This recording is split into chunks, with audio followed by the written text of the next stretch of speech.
بسم اللہ الرحمن الرحیم۔ السلام علیکم ورحمۃ اللہ وبرکاتہ۔ محترم ناظرین، آج جو دعا میں آپ کو بتانے جا رہا ہوں اس کے فوائد سن لیں۔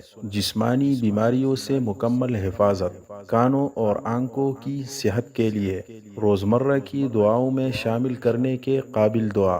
نبی کریم صلی اللہ علیہ وسلم کی سنت پر عمل۔ بدن کی سلامتی کی مسنون دعا، صبح و شام 3 مرتبہ پڑھے۔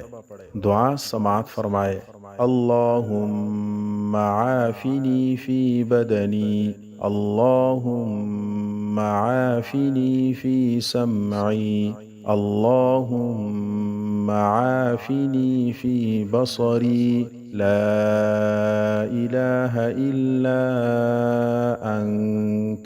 ترجمہ سماعت فرمائے: اے اللہ میرے جسم کو عافیت میں رکھ، اے اللہ میرے کانوں کو عافیت میں رکھ، اے اللہ میری آنکھوں کو عافیت میں رکھ، اور تیرے سوا کوئی معبود نہیں۔